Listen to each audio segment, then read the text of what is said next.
کلات میں سردی کے آغاز سے ہی درختوں کے سبز پتے خشک ہو کر زمین پر گرنے لگے۔ تفصیلات کے مطابق ضلع کلات کا شمار بلوچستان کے سرد ترین علاقوں میں ہوتا ہے، جہاں کا درجہ حرارت منفی میں جاتا ہے، لیکن اس بار کلات میں سردی کی انٹری کچھ تاخیر سے ہوئی۔ دن میں درجہ حرارت مناسبت ہوتا ہے، تاہم لوگ صبح صادق اور عصر کے بعد واسکٹ اور کوٹ پہننے پر مجبور ہوتے ہیں۔ ویسے تو 15 نومبر سے موسم خزاں شروع ہے۔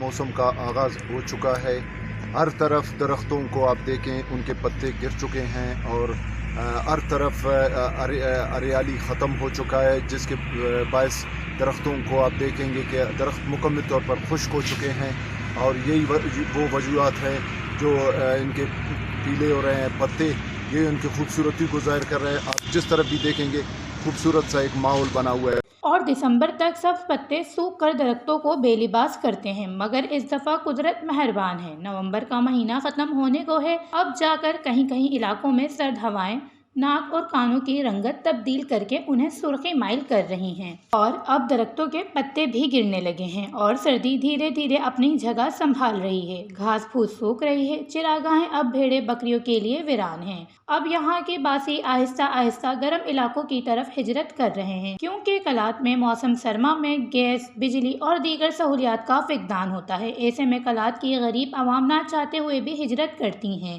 یہ سیزن سردی کی پہلی چلا کہلائی جاتی ہے، جسے بلوچی زبان میں خشک چلا کہا جاتا ہے، کہ یہاں کل 3 سیزن سردی کے ہوتے ہیں اور ہر سیزن 40 دنوں پر مشتمل ہے، جنہیں چلا خشک، چلا تھر اور چلا سیاہ کہا جاتا ہے۔ پہلے سیزن میں پتے گرتے ہیں، دوسرے سیزن میں بارش اور برف باری ہوتی ہے، جبکہ چلا سیاہ میں خوب گہرے اور سیاہ بادل اپنا کام کر لیتے ہیں، اور اسی سیزن میں زمیندار اپنی کاشتکاری یعنی درخت وغیرہ اور سبزیوں کے بیج بھی کاشت کر لیتے ہیں۔ وش نیوز کلات